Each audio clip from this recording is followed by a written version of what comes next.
Hey everyone, welcome to Awesome Hardware. This is a live show. Kyle and I broadcast it every Tuesday evening at 5:30 p.m. Pacific time to a couple different locations, twitch.tv/awesomehardware, as well as youtube.com/Paul's Hardware, in my case, where we stream half of the show. You're watching the second half of episode 110, it's 110-B. If you missed the first half, it's on Kyle's channel, aka Bitwit, and the link to that should be in this video's description, so check that out. Thanks to all of you guys who are watching us live. If you're watching us in the future, it's okay. All of the stories and everything that we're going to discuss today is linked down in this video's description.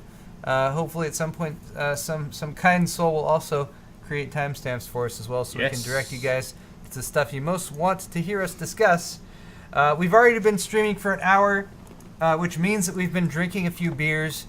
We might use language of a bawdy or distasteful nature, so bear that in mind occasionally. See, like Kyle's demonstrating right now. And as I already mentioned, we drink a few beers. Right now we're enjoying some Cali Cream and Vanilla Cream Ale from Mother Earth Brewing Company. Just refilled. Cheers. So cheers, brah. Cheers to Kyle. Cheers to you guys. Thanks for being here. Cheers. Mm-hmm. You're one of us now. And we're going to continue our discussion of the tech news of the day. Just to bring everything full circle, we have also been enjoying some Dragon's Milk, which was a porter, which is 11%. Stout. I'm sorry, a stout. A stout, which is 11% alcohol by volume. I'm feeling now. And yeah, that's a heavy hitter. It's a heavy hitter for how sure. That goes. All right. Couple things. If you want to help support our channels and the content that we produce and the things that we do, you can buy some stuff on our stores. paulshardware.net is my store, and you can buy shirts, mugs, and pint glasses. They're all laid out right there. All very high quality stuff. I do not sell you guys garbage. It's good. It's good garbage. They're good things. They're very positive reviews. Yep. So yeah, buy some of that. It's a great way to help support us and get yourself some nice merch at the same time.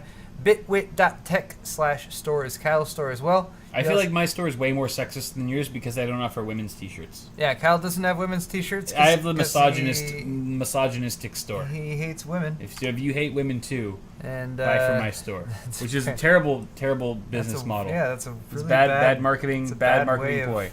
I love women. I'm married to one.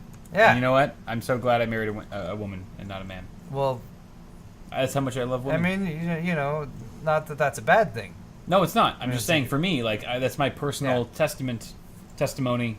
Like, I married a woman. She's cool. She plays games. She makes me food. I've never met a man who did that marry a woman who loves video games, and if you love video games too, it'll be a wonderful bonding opportunity for all of you. Confucius says. I'll highly recommend that myself. Yep. All right. We ended the first half with tech news. We're going to continue it with more tech news. So let's delve right into that. The tech newsiest news of this past tech news was from PC World, and they're hands-on with AMD's Radeon VEGA Frontier Edition. In fact, they were able to compare the Radeon VEGA Frontier Edition versus the NVIDIA Titan XP in a battle to the death. I don't think anyone actually died. But the Frontier Edition is, of course, based on AMD's new VEGA core. And VEGA has been anticipated, highly looked at by PC gamers for quite some time.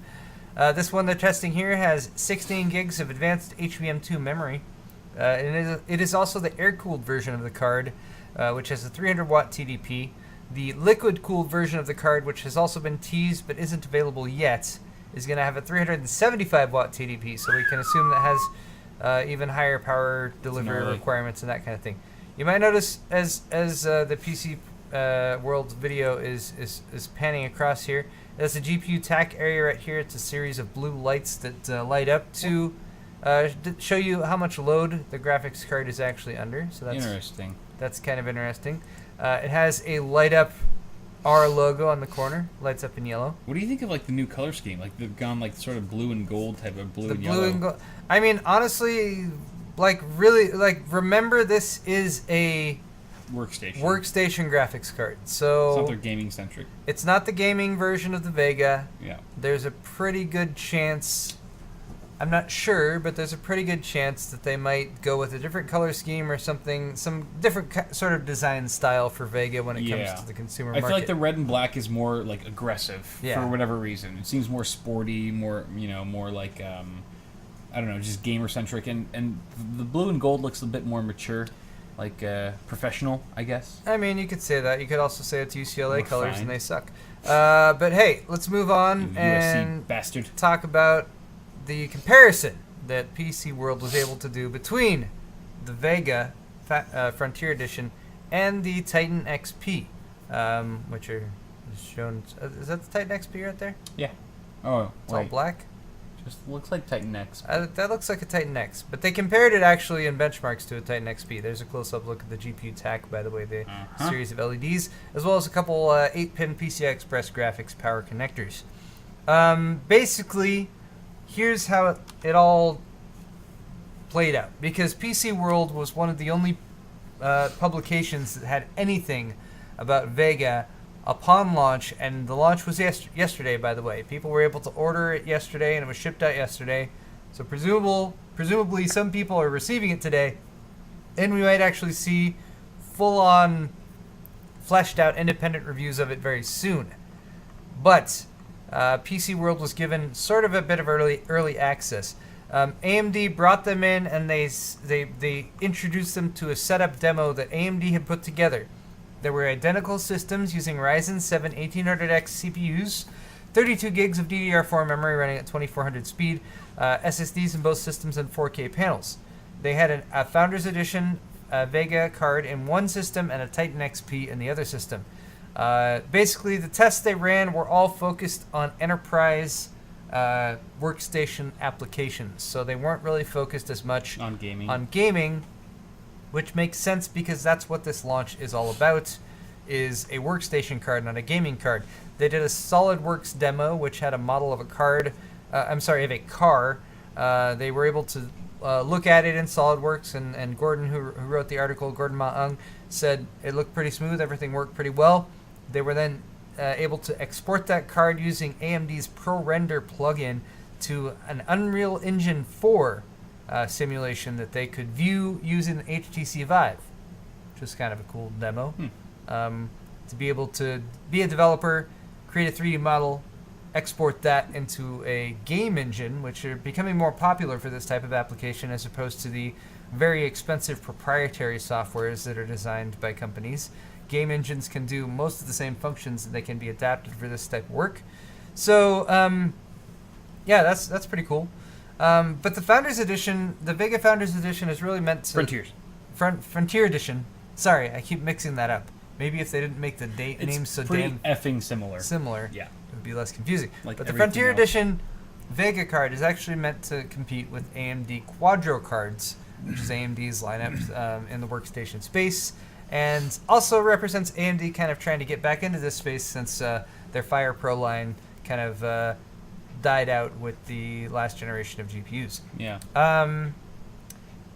Yeah. Do you know if it's going to be dual 8 pins for both the air and liquid cooled? It seemed like the article seemed to indicate that there might be an additional 6-pin for the liquid cooled, but it's not 100% sure. That was based on We haven't seen any images of the liquid cooled one, right?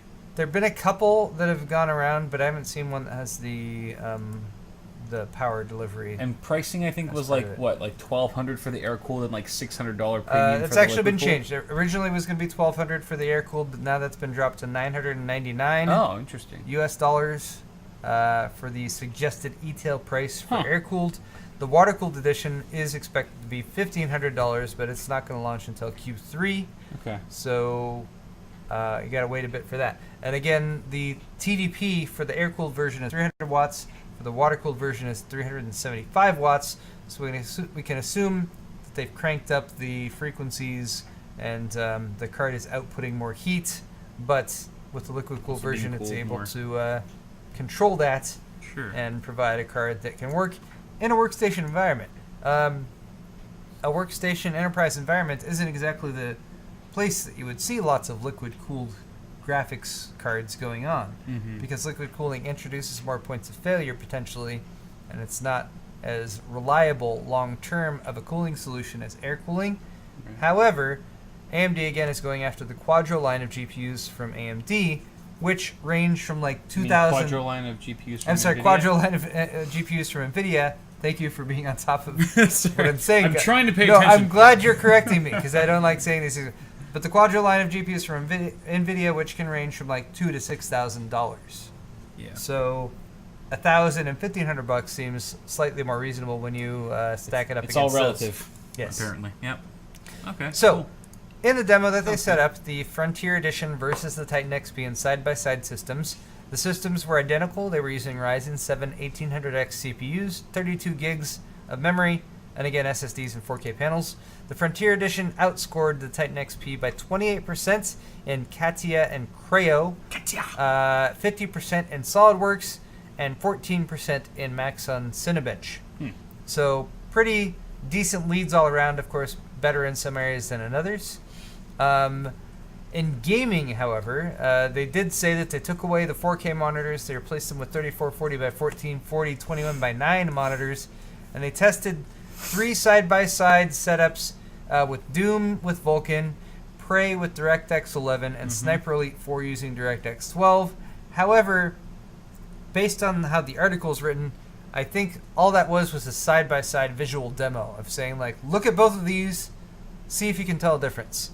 And according to Gordon, he said you really couldn't tell a difference between the two of them. So that's, a good thing for the Frontier Edition Vega cards. Of course, they're going up against the Titan XP, which is pretty expensive. It's $1,200, and you can get a 1080 Ti, which has comparable gaming performance for around $650.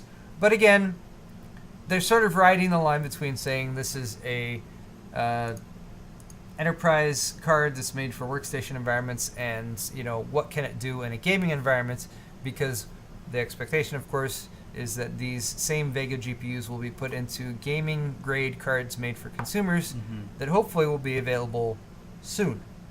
Right. Although we still don't know exactly when.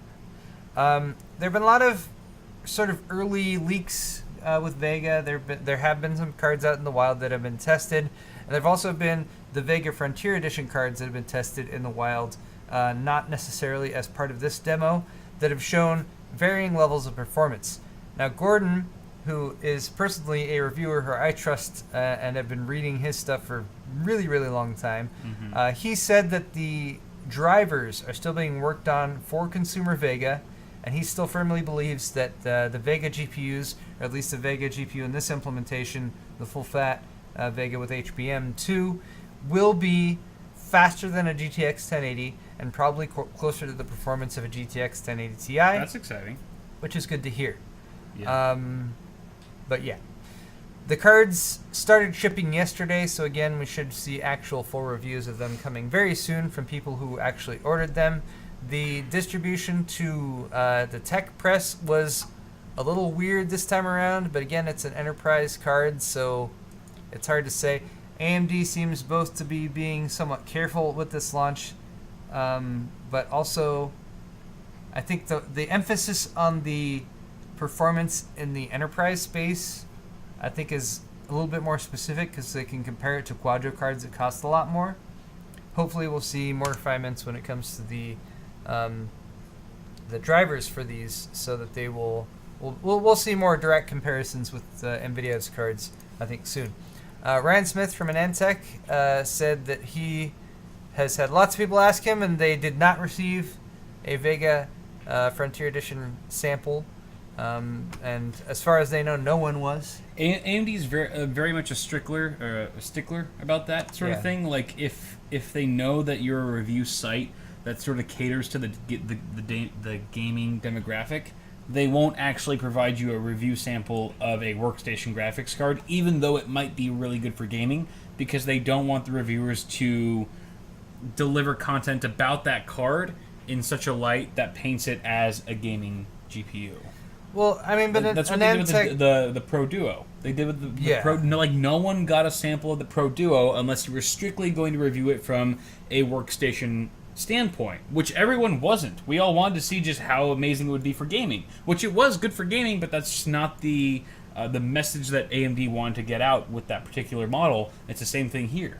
Unless you're reviewing it strictly for workstation stuff, they don't want to hear what it has to do with gaming, Yeah. So it's kind of unfortunate, But I mean, yeah, they it's up to them as far as how they want to launch their product, I suppose. it means we got to buy it ourselves. There is a Radeon Pro website landing page that has a little bit more information about the Frontier Edition that's available.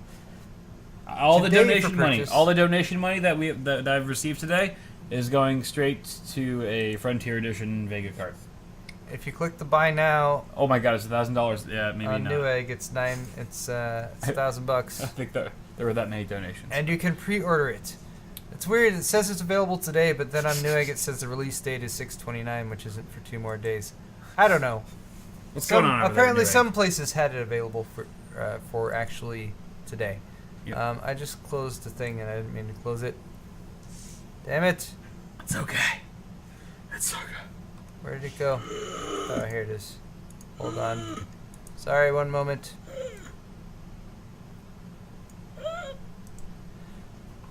No, that wasn't supposed to be there either. Okay. We are still on the first story of the first segment on your half, by And the way. it's 7:30.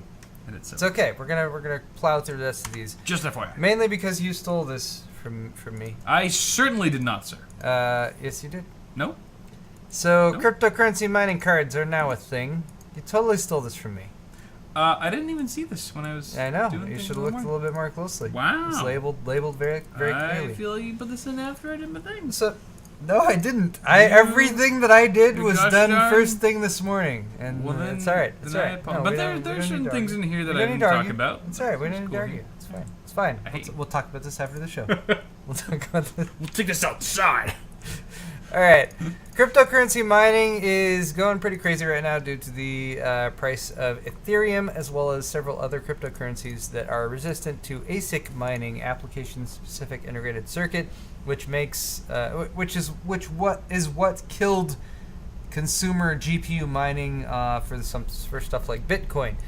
Since Ethereum prices have gone up, and since GPUs from the consumer space are the most effective way to mine that.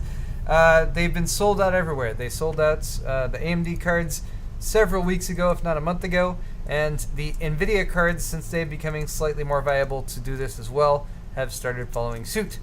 The follow-up to this is that Asus and Sapphire are now going to be releasing Pascal and Polaris-based cryptocurrency mining cards. Pascal being the NVIDIA side, Polaris being the AMD side. So here are the cards, and you might notice if you compare one to the other, a little slim on GPU I/O, for example. These are basically cards that are made for cryptocurrency, so they're made to be as inexpensive as possible. So they cut out those pesky things that cost more money for the manufacturer to integrate, like video outs, for example. So HDMI, for example, every time you put it on a graphics card, you have to pay a little bit of licensing fee to the HDMI consortium. If you don't put the HDMI out on the card, well, then you don't have to pay that money. Money saved. So there you go. Hopefully, the launch of these cards will allow the market to balance out somewhat, since the GPUs and the gaming space have been so expensive and so overly priced. We're really not sure how much of an effect they're going to have. We're not sure how much availability there's going to be for these cryptocurrency-specific cards.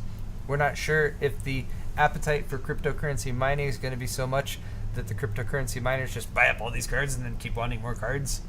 That could be the case too. But hopefully, if things go right, I hope Vega They might- is not good for crypto mining I don't know. because it's already plagued with shitty HBM2 yields. And like yeah, I mean, that it's on already top been of, it's already been very difficult to obtain. yeah, for and sure. so that would just compound the issue, and I feel like they'd have a really sad launch with like, oh, we got like 200 units to every big retailer globally, and we probably won't have anything after that for the next 6 months. Or Yeah. like, I don't know. Like HBM2 is already a hard topic to get around because yields are so shit right now, and they have been, and that on top of crypto miners who are eating cards up and trying to resell them, or just reselling them for Yeah. insane amounts is kind of concerning. Yeah, it is interesting to see the manufacturer response to this current trend, though. The Asus product pages for these, for example, specifically list these as mining GPUs. I mean, that's just exactly what they're made for. Yeah. They show stuff like their hash rate performance and the fact that they have increased power delivery on some of them while cutting certain stuff away to reduce costs. They've also improved stuff in certain areas, such as improving power delivery for more better lifespan with sustained 24/7 operation, as well as the fans, which are again made for 24/7 operation, which previously apparently maybe that wasn't as much of a concern, because if you're playing video games, you're probably not playing 24 hours a day. True. I mean, maybe you are. Maybe you're hardcore like that. And then, of course, RX 470 and GTX 1060 variants of both of those. Sapphire has 5 different mining edition SKUs. We talked about this a little bit more on CalSAP, so feel free to check that out if you want to. These cards feature limited warranties, so usually only about 3 months to 6 months. Restricted display outputs to reduce cost. Presumably, of course, lower manufacturing costs to reduce the cost out the door for cryptocurrency miners whose main concern is recouping the cost of the hardware they buy so that they can start making pure profit as soon as possible. And more on whether or not that's a good thing later in the show. Ooh. The mini Super Nintendo Classic. I like this. This is launching in September. It's going to be $80. This is the follow-up to the mini Nintendo, which was so insanely popular. Wow. Sold out everywhere. Was available only in a few locations and grossly overpriced. If you guys were interested in the Super Nintendo version of that, this is coming soon. 21 games are included. Includes Earthbound, Super Mario World, as well as an unreleased Star Fox version, which to me is one of the more interesting things about this. Now, my previous argument against this sort of thing has been that, well, emulators exist, and presuming that you have purchased all of these games legitimately at some point and have the cartridges, it is legal for you to own the ROMs and run these via emulators. There might be some legal gray area in there, but basically that's how it works. We're not drunk. Nope. Now, if there's some added value to this that you can't get otherwise, such as an previously unreleased game, especially when it's something like Star Fox, the first game that ever used polygons and 3D, actually legitimate 3D rendering. On Super Nintendo? Yeah. Star Fox was the first game that actually used polygons. So it was like the first game was just wireframes of everything, but you can navigate. But it was actually 3D rendering. But yeah, that makes it perhaps slightly more interesting. Anyway, though, the list of games here is Contra 3, The Alien Wars, Donkey Kong Country, Earthbound, Final Fantasy 3, F-Zero, Kirby Superstar, Kirby's Dream Course, Legend of Zelda: A Link to the Past, which will probably be very popular. Yeah. Mega Man 10 or Mega Man X, Secret of Mana, Star Fox, Star Fox 2, Street Fighter 2 Turbo, Hyper Fighting, Super Castlevania 4, Super Ghouls and Ghosts, which is one of my favorites to be honest. Super Mario Kart, okay, that's a good one. Everyone's favorite. Come on. Super Mario RPG: Legend of the Seven Stars, Super Mario World, classic.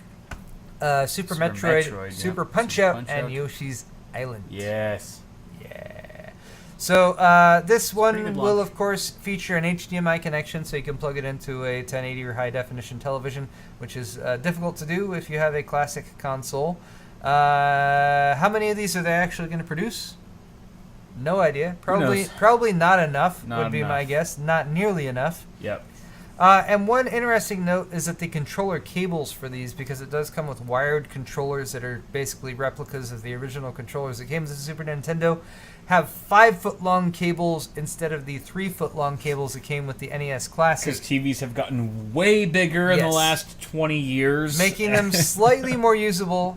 However, there is an expectation that there will be third-party options, wireless controllers, since it does have USB ports that should be available sometime after launch. If you guys are at all interested in this and you have no idea about the clusterfuck that was the NES Classic, the original one, That one was retailing for $50 MSRP. They are now selling on eBay. I just looked it up for around $230 to $240 minimum. So if you are interested in the SNES version, make sure that you are there at the second when it goes on sale to actually get one. Otherwise, you're going to be paying a pretty penny from some shitty reseller who bought like 50 of them. Or buy as many as possible. And make a profit yourself. And then and sell one to me. Because I'd like one. There you go. But, incredibly high demand. There's one going for 600. One going for 600 in NES Classic. It's been modded and it includes some other shit you don't need, but that's crazy. That's pretty crazy. Yeah, but hella deals. Did it say what the price point was on that? $80. I'm sorry, $80. $79.99. So they've smartened up a little bit. They're like, oh, we can sell this for a bit more. They increased the price a little bit, and it will be available on September 29th. Yeah. Sick. All right. Continuing on with tech news, Sysoft Sandra is a benchmarking utility. Sysoft Sandra. And it has no relation to a Sandra centralized database where you, when you run the benchmarks, your benchmark will be uploaded to, unless you change different settings. And someone with an Intel Coffee Lake 6-core processor ran Sysoft Sandra and didn't tell it to not upload the information to the database, and so it was uploaded to the database. And now we know some information about the Coffee Lake CPU they were testing. Presuming, of course, this isn't all some elaborate fake. This is still a 14-nanometer processor. This will be the follow-up to the current CPUs on the mainstream line. So the mainstream line goes up to Kaby Lake right now with the 7600K and 7700K. Mm-hmm. The ID listed on this actual test is Genuine Intel CPU 0000, which means it's an engineering sample. It has a 3.1 gigahertz base clock, a 4.2 gigahertz boost clock, 256 kilobits of L2 cache per core, and a total of 12 megabytes of L3 cache. That's 2 megs per core. So these are likely the same. That's basically the same cache configuration that Kaby Lake CPUs have, as far as the amount of cache per core. You just up that for a 6-core CPU, and that's what you get. Sure. This would be a highly refined 14-nanometer node-based CPU. This is like plus, 14 nanometer plus. So 14 nanometers, which was what Haswell did, and then Kaby Lake did. I'm sorry, what Skylake did, and now Kaby Lake, and now Coffee Lake. So 3 different variants, all in the same node. The die size would be 149 square millimeters. And interesting note from the article is that quad-core parts won't necessarily be cut down, or variants of that 6-core silicon with disabled cores, but would actually be a separate 126 millimeter die. So they're actually manufacturing both of these separately with different wafers. Interesting. The Geekbench scores, that's actually the follow-up to this. Sysoft Sandra actually leaked earlier on June 22nd. Today, on the 27th, we have Geekbench scores, kind of in the same vein, I should say. Geekbench scores uploaded in the same basic way. The score was 4,619 for the single-core score, and 20,828 for the multi-core score. That would actually be pretty comparable with AMD's Ryzen 5 1600X 6-core CPU, which is a 6-core 12-thread processor, which would theoretically be about the same as far as core count and thread count to this Coffee Lake CPU. But we should point out that the 1600X score would be at 3.6 gigahertz, which is the baseline for that base clock, whereas this Intel CPU that was being tested had a base clock of 3.2 gigahertz, and we of course don't know what the entire lineup will have. This might be a lower end CPU with a lower frequency. There might be a higher frequency base clock Coffee Lake CPU that might be able to outperform Ryzen at a higher frequency. Are you sure 3.6 gigahertz isn't the boost clock for the 1600X? That's a base clock. That's a base clock. They're testing all of these across all cores, and when all cores are under load, it's just going to run its base clock frequency. Gotcha. Typically, the turbo frequencies from Ryzen and Intel, or only when it's running on like 1 or 2 cores, unless you overclock it to tell it to run all cores at that higher frequency. If you're wondering what's next after Coffee Lake, it would be Cannon Lake, which is 10 nanometer, and will finally be an actual refinement and a shrinking of the manufacturing process. Okay. That would be what, 10 nanometer? Yeah, 10. From 14 to 10 is where they're going next. Sweet. All right, next up is Hot and Heavy Hardware, where we're going to talk about some hardware news. Some stuff either out now or coming out very soon, basically, is what we're going into right now. So, on the AM4 side, if you guys are into Ryzen, there's only been one Ryzen AM4 Mini ITX board so far, but it is being joined. The one I'm talking about is the BioStar one that Kyle has already reviewed on his channel and also done a video with, or done a build with. Gigabyte is now coming into the mix with their Mini ITX GAAB350N Gaming Wi-Fi Ryzen motherboard. Bit of a typo here in the headline. Typo in headline? Come on, OC3. Razian. Okay. Here's the board itself. You can kind of get a quick look at the layout. Here's a bigger image of it right there.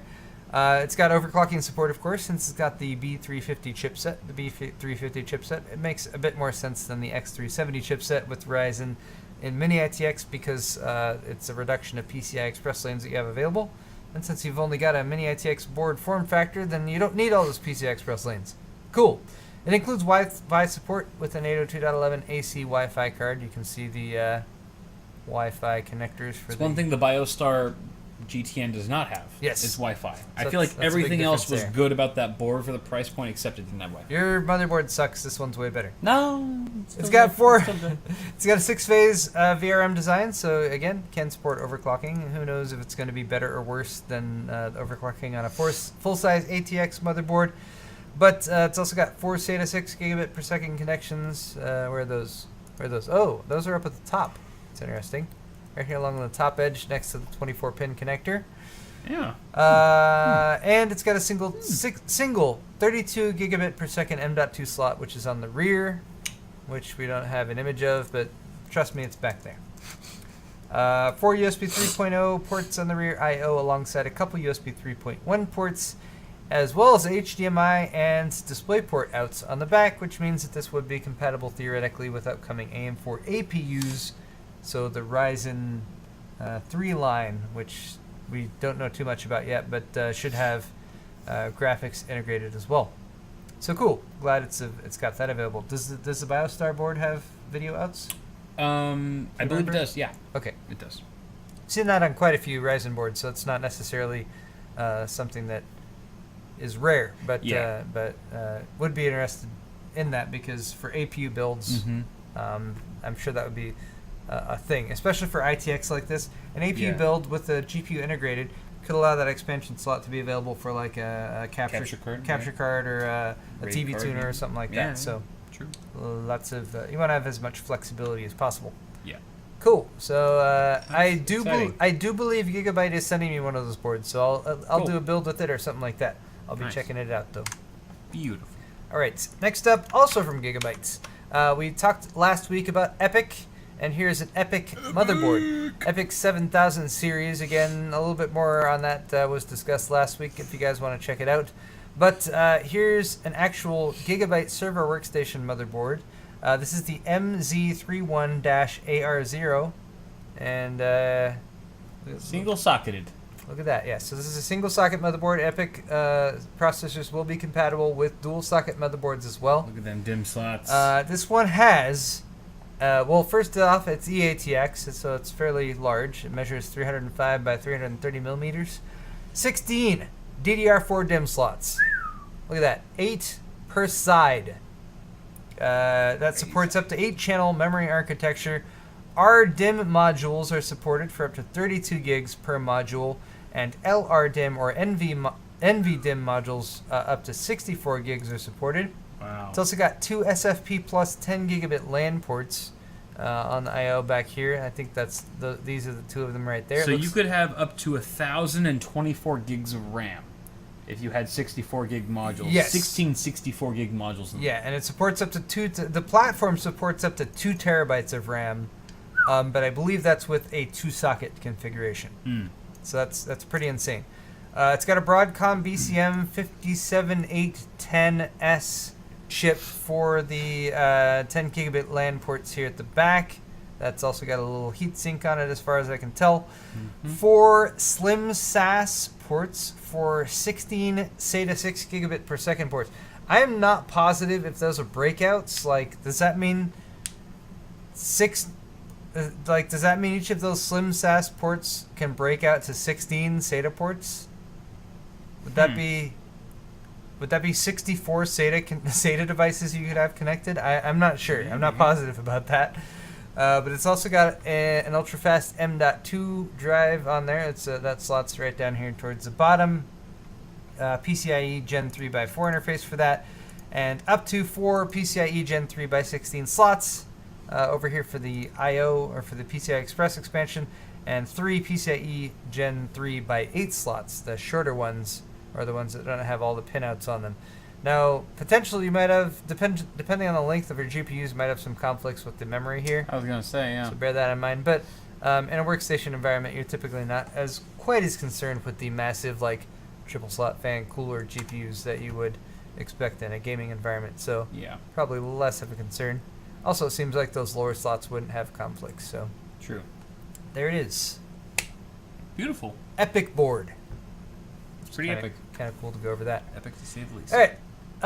Intel just today launched, or at least an embargo lifted for an Intel SSD, the 545S series. The model that went out to reviewers, and this review from PC Perspective is by Alan Malventano, was the 512 gig version. Now, the interesting thing about this SSD, it's a SATA SSD, so this is not an NVMe M.2, fastest of the fastest SSDs available right now. It is still SATA as far as the interface goes. However, it uses a new type of NAND flash memory, specifically 64-layer TLC NAND, so triple level cell, and they're stacking the NAND on top of each other more and more. The specs are listed right here, as well as capacities as far as the minimum and maximums. Sorry, the dogs are barking for a second because my wife is home. It's got a 5-year warranty, 288 terabytes written total. Sorry about the dogs. It's among the fastest SSDs, so wait, I wanted to at least show the second page here from Alan's Keep article. them dog emojis in chat rolling. Thanks for the dog emojis in chat. Dog emojis. You guys are great. Alright, my wife is home, so everything's okay. Alan said basically that these are among the fastest SSDs that he has tested, especially, or at least when it comes to SATA. And if you look at the actual breakdown of it, when you take it apart, Hero just hacked something up. Damn. It's a very, very small PCB, and that is because, again, 64-layer TLC NAND means you have an insane amount of NAND density. So you don't need a full-size PCB with a bunch of different NAND chips on it. You can get it all set up with just a couple of them. Stack them. In fact, 4 flash packages each on these, each containing 4 256 gigabits or 32 gigabyte dies of 64-layer 3D NAND. It's got a Silicon Motion 2259 controller in there, and the 512 gig version is $180. That's pretty good. Which isn't the most inexpensive SSD out there. For 512? 512, but it's on the cheap end. Given the inflated prices of NAND right now, since the prices have been going up rather than down, it's definitely not bad at all. Especially considering that it is, according to Alan, among the fastest SATA SSDs he's tested. Beats a Samsung 850 EVO. Wow. Even competes with some NVMe drives in certain areas. And Alan has a new series of tests he's doing on storage drives, and I've barely been able to get into it, which is why I'm not going into more detail. But feel free to check the article if you want more information. Alan does really, really good storage tests on SSDs and lots of other stuff too. Nice. All right, BioStar has a new TB250 BTC Pro motherboard. We talked a little bit about Bitcoin mining, well, I guess I should say cryptocurrency mining on Kyle's half of the show. BioStar is catering to that audience with this specific motherboard. It's a B250 motherboard, which means it supports current Skylake and Kaby Lake processors, which means you can slot in a very inexpensive Celeron or Pentium processor, which seems to be the go-to for Bitcoin miners, because the concern is not really with the CPU performance. This concern is with the GPU performance and how many GPUs you can connect up to a single board. So look at the configuration of the PCIe on this.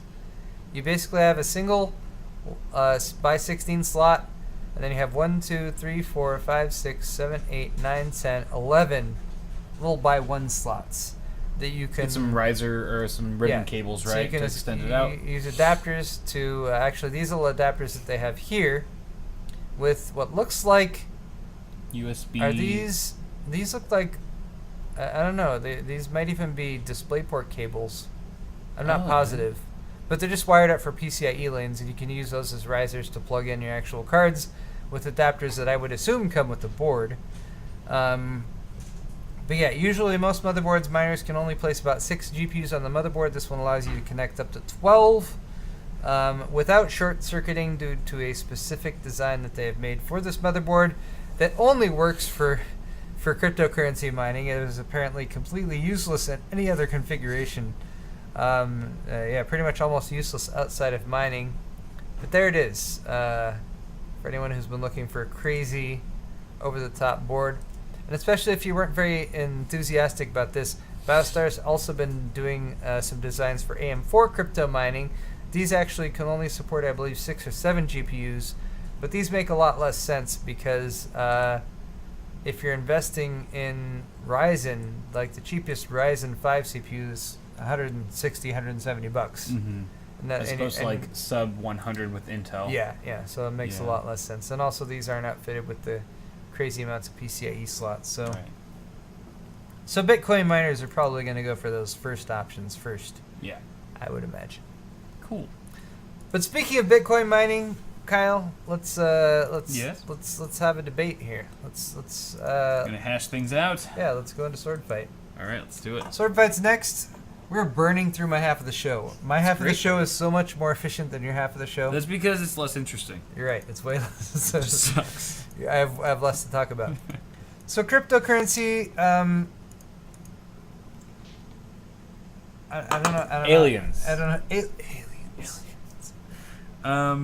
Is it a good or bad thing? That's the question we're gonna ask her. We're asking right now. So all right. So let's just show people. Here's the straw poll. We'll share this with you guys in chat. Cryptocurrency is currently, right now, causing crazy overpriced graphics cards. Yeah. And I need to paste in the right thing.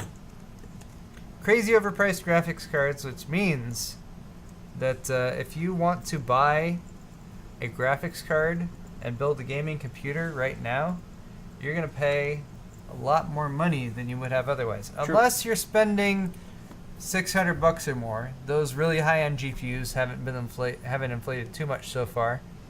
You're going to pay 150%, 200% of MSRP. And this is because mining or using the GPU horsepower to complete calculations that allow you to gain more cryptocurrency, put simply, has become more popular. The cryptocurrencies such as Ethereum that are currently popular are very resistant to mining with ASICs or application-specific integrated circuits, which are the extremely power-efficient little chips that came out after Bitcoin became really popular for Bitcoin mining, and basically made it so that mining with GPUs became a thing of the past, because why would you mine with a GPU, which is inefficient, when you have these ASICs you could mine with? Now we have new cryptocurrencies. You can't mine them with ASICs. You can mine them with GPUs.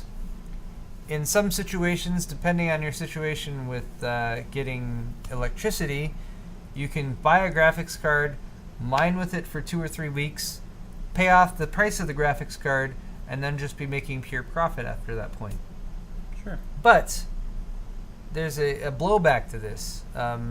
It's made it much more challenging to build a gaming computer because all of the reasonably priced gaming GPUs are no longer reasonably priced. You can also just sort of view the current cryptocurrency market right now. This is from coinmarketcap.com. And you can see Bitcoin right now sitting at a price of about $2,500. And Ethereum right behind it, at least when it comes to market cap. And you can see this is the total value of all of the Bitcoins that's out there right now. It's about $41 billion for Bitcoin. It's about $25 billion for Ethereum. The price per Ethereum coin, I don't know if each individual unit of Ethereum is called a coin or not, but it's about $278, and that's actually a bit down. It peaked at, I believe, close to $400. So the market cap is how much money is floating around right now. Yeah, so as all of the Ethereum miners continue to mine Ethereum, they make more Ethereum, and based on the current price of Ethereum, that adds more to the market cap. Right. You can sort these by price, for example. So, like, if you want the most expensive cryptocurrency, you want Project X, apparently, which is 350,000. But 23 Skidoo is 29,744. Or you can go for 23 Skidoo. About 30,000 per. I don't know how to mine those. I don't know how to mine any of these. Anyway, point being, what's the upshot to this? Is this a good thing? Is it a good thing? Is it a bad thing? Do you want me to go first, or you want to go first? Why don't you go first? Okay, I'm going to say cryptocurrency mining is a good thing on gaming GPUs, regardless of the GPUs, because we've already got crypto mining specific cards on their way. So eventually that whole issue will be hopefully taken care of, where you won't see as much of a shortage with the gaming-centric GPUs.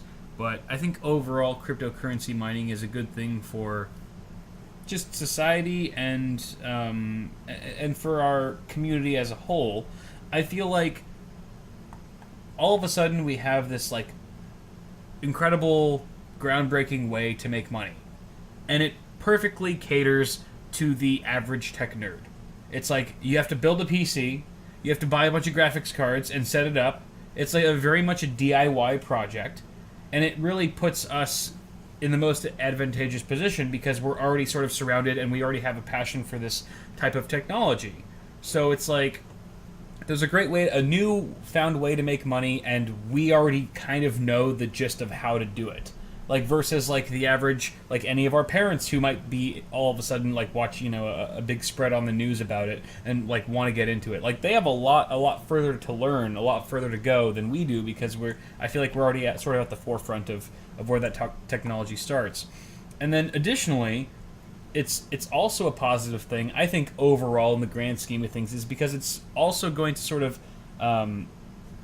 excite people about technology and building PCs, and maybe someone who never would have imagined building a PC in the first place now all of a sudden is putting together a rig for the first time because they're trying to mine some Bitcoin or whatever the hell it is. So I feel like it's sort of a gateway type of application that opens up the doors to a lot of new users, and eventually will just kind of strengthen the whole PC Master Race, or whatever the hell you want to call it, our community of enthusiasts, and it could definitely be a nice boost for our little gang here.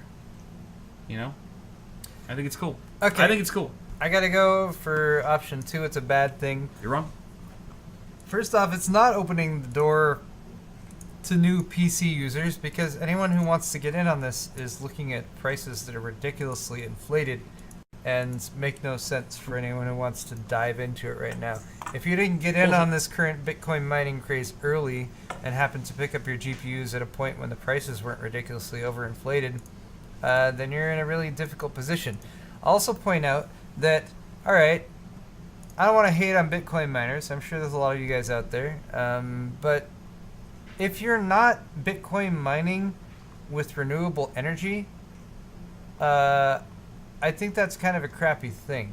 That's part of the reason I'm not Bitcoin mining. We're in Southern California. I already use too much energy as it is. I have tons and tons of graphics cards that I could plug in and start mining. but the amount of money I would make from the coin mining, whether it's Ethereum or otherwise, would be offset by the amount of money I would have to pay for the electricity. And we're not in a renewable electricity situation here in Southern California. If you're somewhere where you have support from hydropower or wind power or solar power, then more power to you. Haha. Go for it and keep doing your thing. However, I would also point out just one of the fundamental issues with Bitcoin mining and coin mining in general is that I don't want to dive too much into economics, but the only reason any of this crap has any value is because people agree upon it. It's a made up thing, and it's only because enough people have gotten around and said, yes, I think that has value, that it has any value. Really, there's no functional value to it at all. It's not backed up by something like precious metals or something that's actually a exhaustible, limited resource, which in the past is what has attributed value to things like, stuff that's scarce, like gold or that kind of thing. So the fact that it is basically built up upon a cloud of hopes and dreams of people who think that these things should have money, or these should be worth money, makes me think, you know what? I don't trust it, and you shouldn't either. Okay, there we go. Let's just give all of our money away, since it is, just a social construct. Yeah. I'm going to just dump my entire wallet on. I would get more into that. I was going to dive into like Wall Street and stuff like that, but I don't want to go that far. Okay. Results. It's a bad thing. I win, Kyle. It's a bad thing. Boo! In fact, almost half of our audience thinks it's a bad thing, because probably more of our audience is into building gaming computers than they are actually. These crypto miners are taking our shit. We have 18% of people, 65 votes, that are saying it's good, and then just above that, 20% who are still pissed off that Dogecoin never took off. What's Dogecoin at right now, actually? It's not even on the top 10 list. Doge. My goodness. There it is, Dogecoin. Dogecoin is currently worth $0.002538. Wow, per coin. Although, look, that's pretty sad. As with everything, just in the past couple months, like the Ethereum boom has caused like all of the cryptocurrency to go up to some extent. To some extent. Still not quite anything near its peak of 0.001886. Still really low. US dollars per Dogecoin. We all look back fondly on those times. Okay. There it is. Yay. Okay. Never forget. So that is pretty much all of my prepared stuff for today. Oh, no. Wait, is it? Yeah, it is. Yeah. That was Sword Fight. Okay, so we have a few donations and some Q&A to go over. So starting with Des Jones. Yeah.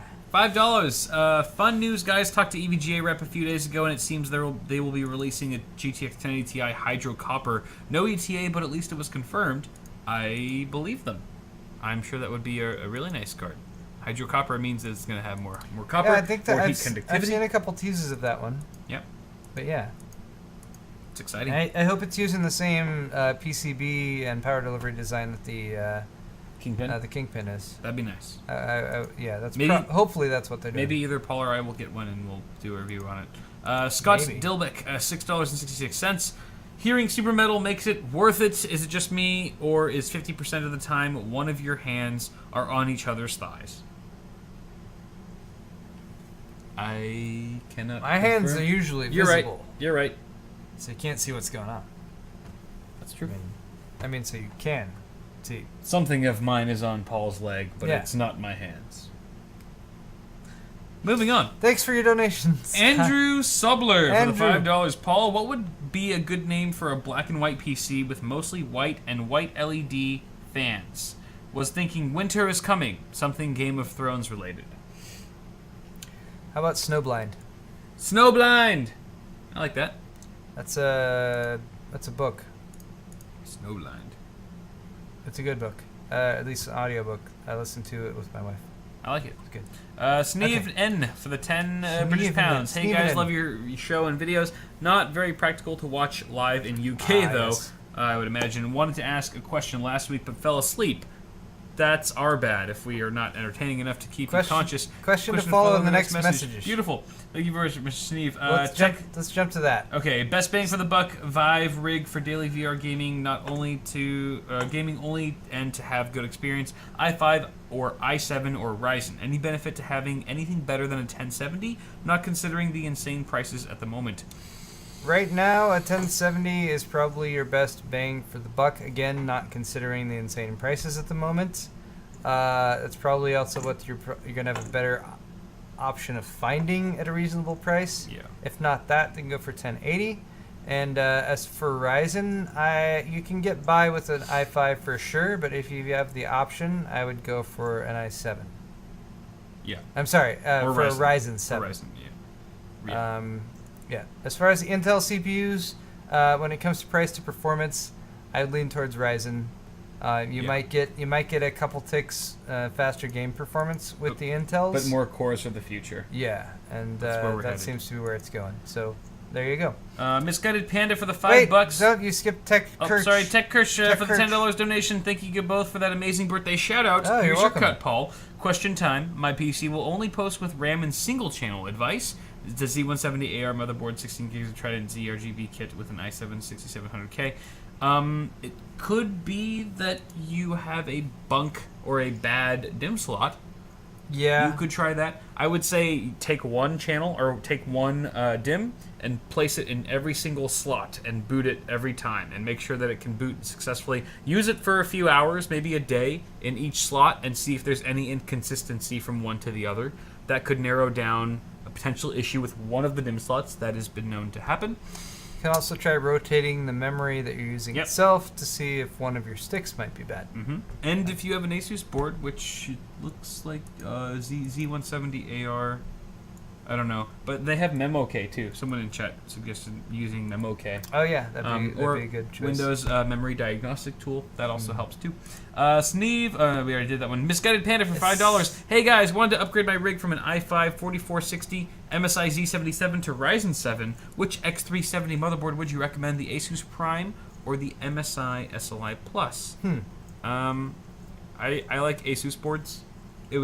I'm a little biased because that was my first ever motherboard, was an Asus P67 Deluxe. Yeah, I'd say with Ryzen, especially right now, Asus seems to have been the most on top of it as far as updates, at least when it comes to like the Crosshair 6 that they were working on. So that's probably where I would lean as well. Yep. Actually, I'm wrong. I said P67. I meant Z68. Z68. Z68 chipset for yeah. What the fuck is that? Sandy Bridge. Sandy Bridge polyphony. Yeah.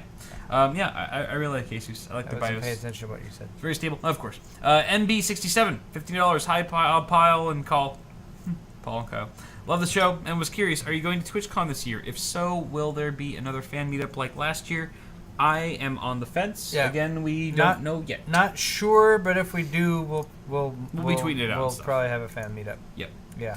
Luis Herrera, $10. I'm falling asleep. Thanks, Take my monies before I inevitably pass out. We gladly will. Thank you, Luis. Dalton, sleep well. Dalton Procott, $5. What are the main benefits of Crossfire SLI? Do you think it'll be feasible to pair new Crossfire SLI mining specific GPU with a normal version?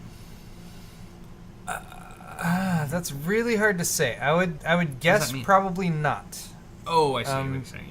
Because if you're looking at like a cut down 1060 or a cut down, well, not a 1060 because you can't SLI those, but a cut down RX 580 or 570 to pair that with one of the current 570s or 580s, like maybe I'm sure it's possible if they're based on the same GPU, but I wouldn't be surprised if it was locked out somehow. But we're not going to be able to say that for sure until those mining GPUs are actually out and people try it. If it was going to happen, I would say it's going to happen on the AMD side. NVIDIA is much, much more known for restricting the capabilities of what you can SLI if the GPUs aren't exactly the same exact GPU and the same exact amount of memory and everything. Yep. Debanjan Chowdhury. With 400, I believe that is rupees. Rupees. Indeed, rupees. Hey, Paul and Kyle, sir. Hope you guys still remember me from last Awesome Hardware. Yes, we do. We couldn't forget your name. Debanjan Chowdhury. Debanjan. Thank you so much for your amazing content. You guys helped me a lot building my own PC. Love from a 15-year-old fan from India. Nice. Love right back to you. Awesome. Dimension. Thanks, man. Thank you so much. You got the D. And yeah, you're awesome. M Wines for the $5. I'm interested in building a mini or micro ATX build. What are your thoughts on the Corsair Air 240 case? The 240. I have an Air 540 and I love it. The Air 240 is a pretty solid option. It has a ton of airflow. It's pretty spacious for a mini ITX chassis, which means it's also not the most portable. But if you're not looking for like actually like taking it from A to B and there's not much travel involved, then it's a really solid chassis. Air 240, yeah. Air 240. Honestly, is a pretty solid chassis. It's honestly just a smaller version of the Air 540. Okay, I haven't built in it personally, so I'll go with Kyle's. What Kyle says. It's got some decent airflow and stuff. But yeah, it's fairly affordable nowadays too. The Yannick Paz, $5. You guys are awesome. Thank you for everything you do. Meeting you last Saturday. Remember the guy with the loud GTX 1070? Oh, yeah. Was a total blast. Hey, Yannick. Hey, thanks, Yannick. Yeah, it was good chatting with you, man. I hope the Corsair Air 120 fans that you won were helpful with your case airflow. Yep, I know you were trying to make your GTX 1070 a bit quieter. It was a gigabyte. It was one of the triple fan gigabyte ones, and it was being loud and. Yep. Yeah. So hopefully you can fix that. And it works out for you. But it was nice meeting you. It was great to meet you there. Yep. Next up, we've Diva got Diva Chow for the $10. A beer for both of y'all. You guys were in Fremont recently and didn't tell me. I'm in San Jose. I'm sorry. I could have bought y'all a real beer. I tweeted about it the day before. I tweeted the day morning of. It was kind of a last minute organized thing, but it was really cool to go there and be there. And we'll try to give you guys a little bit more heads up next time we do something like that. Absolutely. Sneven, five Great British Pounds. Thanks for the answer, and no, you guys are not boring. Last week, fell asleep approximately 10 minutes before the show started. Oh, okay. And then. Yep. That's good. Yep. We don't have a pre-show, so I'm okay with that. Nate Penny, $5. Do you each of you have a 9-to-5 job, or are you full-time reviewers / tech gods? Love your channel. We are full-time reviewers. Both of us used to work 9 to 5 doing YouTube videos for newegg.com, and then we both branched out on our own. So we're fortunate to be able to do YouTube full time. It's a pretty awesome job, and we couldn't do it without the support of all you guys out there for watching us. So thank you for helping us live in the dream. Thank you all. Next we've got Bub Gun, $45. Boom, free money. Also remember the Sandy of Bridges. Oh, we remember. Never forget the Sandy of Bridges. Thank you very much, Bub Gun. Also remember the P67 SATA issue. Oh, you guys remember throwback. That? A-Bomb, $25. Thank you very much, A-Bomb. So wait a few years to upgrade my computer. Origin Chrono 6700K, 32 gigs of RAM, GTX 1080 Founders Edition. Okay, is there a great ultra-wide IPS G-Sync panel you suggest to get at the moment, or one coming out soon? Gaming, movies, use. Thanks, fellas. A-Bomb, unfortunately, if you want the ultra-wide 3440 by 1440 G-Sync displays, they're all over $1,000. Yep. Asus, X34, Acer, PG. And does BenQ have one? Possibly. Yeah, no. At least Asus and Acer have them. Yeah, I mean they're all just really expensive. 1,200 to 1,500. If you want it, you got to spend that much money right now, and and it kind of sucks. Yep. I don't know what more to tell you. Yeah. But it's really cool when you do have it. Yeah. Yeah. I mean, it'll be a monitor that's good for like the next 7 years. Yep. It'll be a good investment, I think. But yeah, Aishan for the 2,000 rupees. Best CPU for 4K productivity PC. I'd say Ryzen 7 1700 right now, if you want bang for your buck. Yeah. Because rendering out Most stuff with cores. 8 cores, 16 threads, it's really nice. And overclock it. Yep. Fado Barnhurst, $5. I'm not saying I'm the oldest gamer that watches your videos, but my first console had something to do with 2 lines and a dot bouncing between them. That sounds like an Atari to me. That sounds like some straight up Pong. Pretty old. That is old school, man. I was born far after that point, so mad respect. Yep. For sure. Right there with you. But I think that's going to conclude it for donations. Thank you guys for donating. We got a couple Johnsons 1 or perhaps 2, yes. to call out. I have 3 actually. Okie dokie. First one goes to Lester from Oklahoma. Got a Thumbscrew Heavy Metal Gray T-shirt and the black logo dark gray zip. Oh, the hoodie The hoodie. Hoodie! It's the middle of summer, so... Oh, Lester gets a double Johnson. Thanks, Lester. Hey! We could always use Mo Lester. Right. And then what else you got here? Just... All right. Just gotta slip that one in there. Noah is next from Missouri. Noah Double Johnson! Is that Missouri or Montana? Wait, which one's Missouri? Which one's Montana? It's St. Charles M.O. No, Missouri's M.I. Oh, it's Mississippi. Fuck. Montana. I think you're right. Montana. Missouri. Nope, it's Missouri. It's Missouri? Yep. Good lord. Good lord, I suck. It is Missouri. Okay, thank you, Noah, for grabbing that 11-ounce mug. I swear we're Americans. You're wonderful. Double Johnson, man. All right, Dale from Massachusetts. Right, that's Massachusetts, right? I don't know. You're on your own now. No, I ain't looking. Massachusetts. Yes, I was right about that one. Anyone that starts with M, there's like too many options. I got a Johnson for Aaron really quick. Aaron for picking up an Evolution shirt, Thank you, a CPU Aaron. cooler shirt, and a frickin' ceramic mug. Thank you very much, man. Wonderful. Per shirt. All right, that wraps it up for me. One Johnson Oh, shout wait, no, out I to have one Craig. Mr. Craig, thank you very much, sir. I missed one. Love you, and Aaron's a double Johnson. Aaron from Utah gets a Yeah. double Johnson. Thank get a you, double. Aaron. You get a double Double Johnny. Johnson to you. Double Johnny. All right, wonderful. And then one more for one Dale. more. Hey, Dale. Mr. Dale. Thank you very Good much, old Dale, Dale. from Main Street in Clinton, MA, Massachusetts. Massachusetts. There we go. Yep. Alrighty. Just confirm that. Twitch raid? Yes. If you guys are at watching all. live and you'd like to do a Twitch raid and go over and tell someone from Twitch that we sent you to them, go to twitch.tv/firecrow. Firecrotch. Oh, Firecrow. Firecrow. Firecrow. Crow. All one word. Not- Firecrow. Not the gentleman. Tell Firecrow that we sent them your way, Yes. and hopefully they'll get a nice raid going on there. Thank you guys so much for watching Awesome Hardware this week, though. We'll be back next week, of course, with another live show. Actually, will we? It's 4th of July. Tuesday? Yeah. You're right. Are you doing anything? Not right now. I don't have a life, so I'm not doing anything. All right, we'll so I figure- technically could do it, but stand by. We'll May or may figure not. it out. We'll tweet. I think we should either do it on the 4th of July or maybe like the next day if we're busy. Yeah. We'll do it one way or another. We'll tweet and let you guys know for sure Keep you in the how loop. that goes. Yep. But yeah, hit the thumbs up button if you enjoyed. Yep. And subscribe to our channels if you want to see more videos on stuff we talked about today. Stay cool. Bye, everyone. Thanks for watching. We're going to go have dinner. Oh, it's going to be delicious. Oh, thank God.